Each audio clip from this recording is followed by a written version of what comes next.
अस्सलाम वालेकुम। इब्न सीना institute of life sciences Sheikhpura में आपको खुशामदीद। आज हमारा टॉपिक है ट्यूमर्स, रसोलियाँ। रसोलियाँ क्या होती हैं? बेसिकली जनाब, ये जो सेल होते हैं, खुलियात होते हैं, ये बेमकसद बढ़ना शुरू हो जाते हैं। इनमें इनकी ये कह लें डीएनए में, न्यूक्लियस में, मरकज़े में कोई तब्दीलियाँ हो जाती हैं एक्सरेज वगैरह की वजह से, कुछ शुआओं की वजह से, या वैसे किसी वजूहात की बुनियाद पर। तो ये कैंसरस भी बन सकती हैं, या ये दो तरह की, आप इसको मज़ीद अक्सर देखना चाहते हैं तो ये दो तरह की होती हैं। एक मासूम होती है बिगनाइट या सिंपल ट्यूमर्स। ये आप तस्वीर में देख सकते हैं। इनके गिर्द एक कैप्सूल होता है। कैप्सूल को आप, जाहिर बात है झिल्ली है वो आप इस निकालेंगे तो ये निकल जाएगा। और जो मिलिग्नाइट या मिलिग्नेंट होता है वो एक दफ़ा निकाल भी दिया जाए तो बार बार हो सकता है, क्योंकि ये जड़ों वाले होते हैं। आप तस्वीर में देख सकते हैं इनके गिर्द कैप्सूल नहीं है, झिल्ली नहीं है, ठीक है।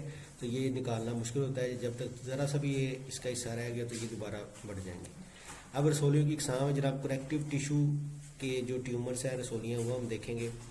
ये फाइब्रोमा, जो सफ़ेद रेशों पर मुश्तमिल रसोलियाँ होती है, ये आप तस्वीर में देख सकते हैं। फाइब्रोमा की तस्वीर आप नज़र आ रही होगी आपको कि ये जो है कि इसमें क्या है, आमतौर पर इसके गिर्द खोल बना हुआ होता है, आसानी से निकाली जाती है।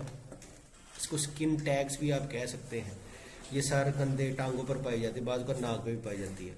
एक होता है कार्टिलेजिनस कॉन्ड्रोमा। ये क्या है? ये भी रेशो से बनती है। ये कार्टिलेज जो होता है उसके ऊपर से बनती है, तस्वीर में आप देख सकते हैं। ओस्टियोमा, ये हड्डी है जो आप तस्वीर एक दे लें, उसके स्केलेटन है, ढांचा है, उसके हड्डी के ऊपर एक आपको बार नज़र आ रहा होगा। सर या एक्सट्रीमिटीज़ के ऊपर ये बनता है घुटनों में।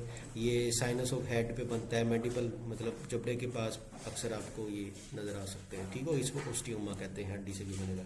इसी तरह इम्पल्स एक चीज़ है जी, ये भी जो है आप तस्वीर में देख सकते हैं। दांत के ऊपर आपको एक मांस सा उभरा हुआ नज़र आ रहा है, ये भी एक कैंसरस मांस है। इसके अलावा है न्यूरोमा। न्यूरोमा, न्यूरॉन से आप इसको जान सकते हैं कि न्यूरॉन जो नर्व सेल है या फाइबर है उसके अंदर ये बनती हैं। ये तस्वीर में भी आप देख सकते हैं। इसके अलावा ओंडोडोमा, ये दांत से बनती है। दांत के ऊपर एक एक्सरे की आपको तस्वीर नज़र आ रही है, वहाँ पे ये ज़्यादा आपको ऐसे नज़र आएंगे, ठीक हो गया। इनेमल पर ये ज़्यादा आपको इस तरह की तस्वीरें नज़र आएंगी। अगला है मायोमा। ये मायोमा से मुराद गोश्त के रेशों से बनती है। ये आपके सामने एक तस्वीर है, यूट्राइन हार्न है या यूट्रस है, तो उसके ऊपर एक नॉर्मल तस्वीर नज़र आ रही है, एक गोल गोल से आपको रेशों के ऊपर उबार नज़र आ रहा है, ये भी ट्यूमर है, रसोलियाँ है।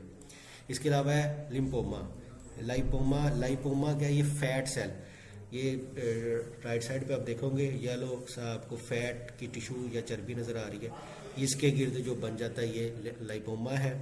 न्यूरोलॉजिकल लाइयोमा, ये जनाब दिमाग की एक तस्वीर आपको नज़र आ रही होगी, ये दिमाग के अंदर बनता है। उसके अलावा दिल के अंदर भी एक दिल की कनेक्टिव टिश्यू होते हैं, उसके अंदर भी बन सकता है। ये तस्वीर आपको नज़र आ रही होगी। मायोक्स्मा, मायोक्स्मा इसको कहते हैं। इसके अलावा एंजियोमा, एंजियोमा किसको कहते हैं? खून की नालियाँ जो होती हैं उस पर ये मुश्तमिल होता है। खून का लुथरा आपको नज़र आ रहा है तस्वीर के अंदर, तो ये वो वाली रसोली जो इससे बनेगी खून की नालियों की, उसको एंजियोमा कहेंगे। और सबसे एंड पे है जी सार्कोमा, जिसको कैंसर कहते हैं। ये आप एक टांग नज़र आ रही होगी ऊपर, सॉफ्ट टिश्यू सार्कोमा, जिसको आप लिखा हुआ है तस्वीर के अंदर।